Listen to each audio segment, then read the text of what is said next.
America চারপাশ ঘিরে ফেললেও যে কারণে ইরান পাল্টা হামলা করতে আত্মবিশ্বাসী।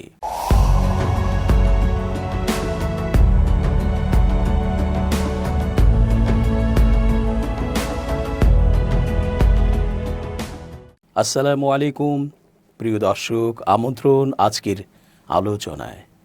চেঞ্জ টিভির আন্তর্জাতিক চোখ অনুষ্ঠানে এস.জে. রতন স্বাগত জানাচ্ছি।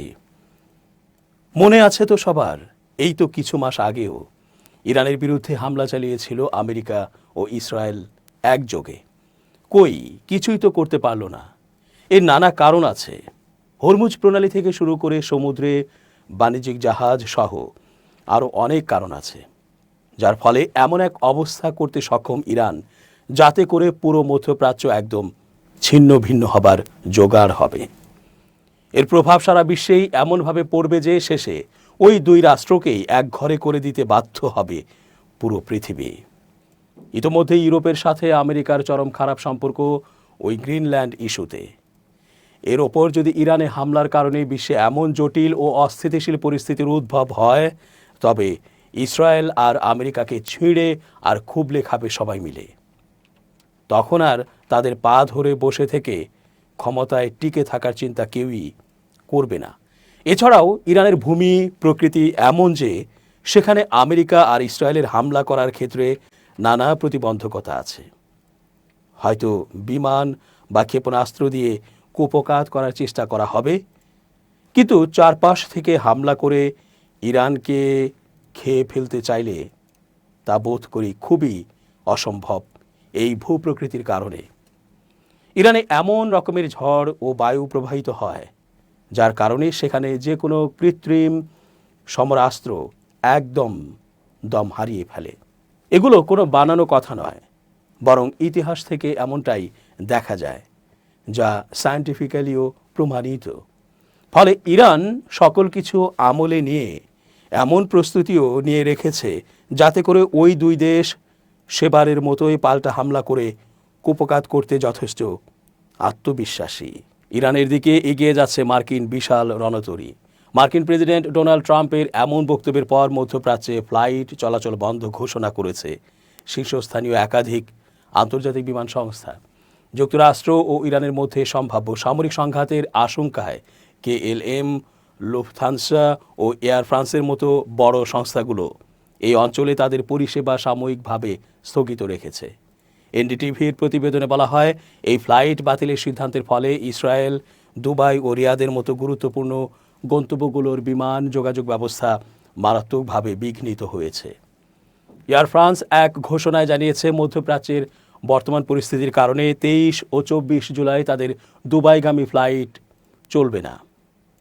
অপরদিকে KLM, royal Dutch airlines Dubai, Saudi Riyadh, Dammam এবং ইসরায়েলের তেল আবিবে অনির্দিষ্টকালের জন্য ফ্লাইট বাতিল করেছে। তারা বলেছে, ইরান, ইরাক, ইসরায়েল সহ গালফ অঞ্চলের একাধিক দেশের আকাশসীমা এড়িয়ে চলছে তাদের বিমান। যুক্তরাষ্ট্র ইরানে হামলা চালাতে পারে এমন আশঙ্কায় ইউনাইটেড এয়ারওয়েজ এবং এয়ার কানাডা ইসরায়েলের বিমান চলাচল বন্ধ করে দিয়েছে। সম্প্রতি মার্কিন প্রেসিডেন্ট ডোনাল্ড ট্রাম্প এক ঘোষণায় জানিয়েছেন, একটি শক্তিশালী মার্কিন আর্মাডা বা রণতরীর বহর ইরান অভিমুখে যাত্রা করেছে। এর আগে সামরিক অভিযানের সম্ভাবনা উড়িয়ে দেওয়া হলেও প্রেসিডেন্টের এই নতুন বার্তা উত্তেজনাকে কয়েক গুণ বাড়িয়ে দিয়েছে। হোয়াইট হাউসের মতে, তেহরান বিক্ষোভকারীদের মৃত্যুদণ্ড স্থগিত করলেও ওয়াশিংটনের সামরিক পরিকল্পনায় এর কোনো প্রভাব পড়েনি। তুরস্কের পররাষ্ট্রমন্ত্রী হাকান ফিদান বলেছেন, ইরানে আক্রমণের সুযোগ খুঁজছে ইসরায়েল। তিনি সতর্ক করে দিয়ে বলেন, এ ধরনের পদক্ষেপ অঞ্চলটিকে আরও অস্থিতিশীল করতে পারে। শুক্রবার একটি টেলিভিশনে দেয়া সাক্ষাৎকারে তিনি এ কথা বলেন। ফিদান বলেন, আমি আশা করি তারা ভিন্ন পথ খুঁজে পাবে, কিন্তু বাস্তবতা হলো ইসরায়েল বিশেষ করে ইরানে আক্রমণ করার সুযোগ খুঁজছে। তার এই পর্যবেক্ষণ মার্কিন যুক্তরাষ্ট্র ও ইসরায়েল উভয়ের ক্ষেত্রেই প্রযোজ্য কিনা সে বিষয়ে ফিদান বলেন, ইসরায়েল বিশেষভাবে এমন একটি সুযোগ খুঁজছে। তুর্কি পররাষ্ট্রমন্ত্রী আরও বলেন, সম্প্রতি ইরান সফরকালে দেশটির কর্মকর্তাদের কাছে সরাসরি এই উদ্বেগের কথা জানিয়েছেন। তিনি বলেন, আপনি জানেন একজন প্রকৃত বন্ধু তিক্ত সত্য কথা বলে। এর আগে বৃহস্পতিবার তুর্কি প্রেসিডেন্ট রজব তাইয়েব এরদোয়ান ইরানি প্রেসিডেন্ট মাসুদ পেজেশকিয়ানকে ফোন করে বলেন, তুরস্ক ইরানে যে কোনো বিদেশি হস্তক্ষেপের বিরোধিতা করে এবং প্রতিবেশী দেশটির শান্তি ও স্থিতিশীলতাকে গুরুত্ব দেয়। শুক্রবার রয়টার্স বার্তা সংস্থাকে ইরানের একজন জ্যেষ্ঠ কর্মকর্তা বলেন, তেহরান তার শত্রুদের যে কোনো আক্রমণকে আমাদের বিরুদ্ধে সর্বাত্মক যুদ্ধ হিসেবে গণ্য করবে। মধ্যপ্রাচ্যে চলমান ভূ রাজনৈতিক উত্তেজনার জেরে ইউরোপের দুই শীর্ষ বিমান সংস্থা ফ্রান্সের এয়ার ফ্রান্স ও নেদারল্যান্ডসের KLM দুবাই সহ মধ্যপ্রাচ্যের একাধিক রুটে তাদের একাধিক ফ্লাইট সাময়িকভাবে স্থগিত করেছে। যাত্রী ও বিমানের নিরাপত্তাকে সর্বোচ্চ গুরুত্ব দিয়ে এই সিদ্ধান্ত নেওয়া হয়েছে বলে জানিয়েছে সংস্থাগুলো। শুক্রবার 23 জানুয়ারি ফ্রান্সের জাতীয় বিমান সংস্থা এয়ার ফ্রান্স এক বিবৃতিতে বর্তমান নিরাপত্তা পরিস্থিতি বিবেচনায় দুবাই রুটে তাদের ফ্লাইট সাময়িকভাবে বন্ধ রাখা হয়েছে। পরিস্থিতি সার্বক্ষণিক পর্যবেক্ষণ করা হচ্ছে এবং ঝুঁকি কমলে ফ্লাইট সূচি পুনরায় চালুর বিষয়ে সিদ্ধান্ত নেওয়া হবে। এয়ার ফ্রান্স আরও জানায়, যাত্রী ও ক্রুদের নিরাপত্তা আমাদের সর্বোচ্চ অগ্রাধিকার।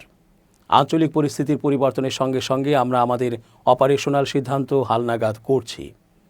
অন্যদিকে ডাচ রাষ্ট্রীয় সম্প্রচার মাধ্যম NOS এর বরাতে জানা গেছে, KLM Tel Aviv, Dubai, Dammam ও রিয়াদগামী ফ্লাইট পরবর্তী নির্দেশ না দেওয়া পর্যন্ত স্থগিত রেখেছে। পাশাপাশি ইরাক, ইরান, ইসরায়েল এবং উপসাগরীয় কয়েকটি দেশের আকাশসীমা ব্যবহার না করার সিদ্ধান্ত নিয়েছে সংস্থাটি। এদিকে যুক্তরাষ্ট্রের প্রেসিডেন্ট ডোনাল্ড ট্রাম্প বৃহস্পতিবার এক বক্তব্যে জানান, যুক্তরাষ্ট্র পারস্য উপসাগরের দিকে একটি বড় নৌবহর বা আর্মাডা পাঠাচ্ছে এবং ইরানকে ঘনিষ্ঠভাবে পর্যবেক্ষণ করা হচ্ছে।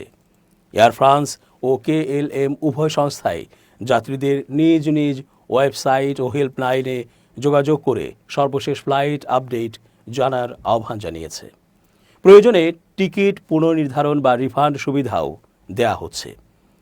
মার্কিন যুক্তরাষ্ট্রের একটি বিমানবাহী রণতরী স্ট্রাইক গ্রুপ ও অন্যান্য সামরিক সরঞ্জাম মধ্যপ্রাচ্যে আসার প্রাক্কালে ইরানের এক জ্যেষ্ঠ কর্মকর্তা সতর্ক করে বলেছেন, ইরানের ওপর যে কোনো হামলাকে তারা পূর্ণাঙ্গ যুদ্ধ হিসেবে বিবেচনা করবে এবং তারা কঠোর জবাব দেবে। এই হুঁশিয়ারি এমন এক সময়ে এলো যখন প্রায় 2 সপ্তাহ আগে মার্কিন প্রেসিডেন্ট ডোনাল্ড ট্রাম্প ইরানের সরকার বিরোধী বিক্ষোভকারীদের আন্দোলন চালিয়ে যাওয়ার আহ্বান জানিয়েছিলেন এবং বলেছিলেন সহায়তা আসছে। ওই বিক্ষোভে ইরানি নিরাপত্তা বাহিনীর হাতে হাজারো মানুষ নিহত হয়েছে বলে অভিযোগ রয়েছে।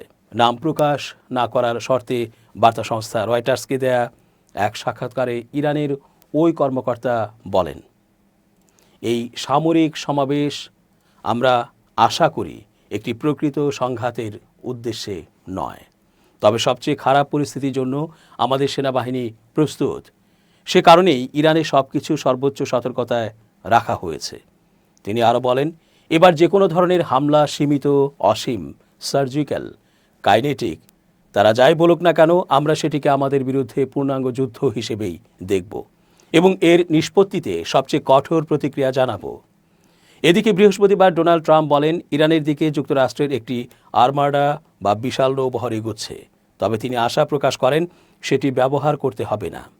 একই সঙ্গে তিনি তেহরানকে বিক্ষোভকারীদের হত্যা বা পারমাণবিক কর্মসূচি পুনরায় শুরু না করার ব্যাপারে সতর্ক করেন। ইরানি কর্মকর্তারা বলেন, যুক্তরাষ্ট্র যদি ইরানের সার্বভৌমত্ব ও ভৌগোলিক অখণ্ডতা লঙ্ঘন করে তাহলে তারা পাল্টা জবাব দেবে। তবে সেই জবাব কীরকম হতে পারে সে বিষয়ে তিনি বিস্তারিত কিছু জানাননি। এর আগেও উত্তেজনার সময় মধ্যপ্রাচ্যে অতিরিক্ত মার্কিন সেনা মোতায়েনের নজির রয়েছে, যা সাধারণত প্রতিরক্ষামূলক পদক্ষেপ হিসেবে দেখা হতো। তবে গত বছর জুনে ইরানের পারমাণবিক কর্মসূচিতে বিমান হামলা চালানোর আগে যুক্তরাষ্ট্র বড় ধরনের সামরিক সমাবেশ করেছিল।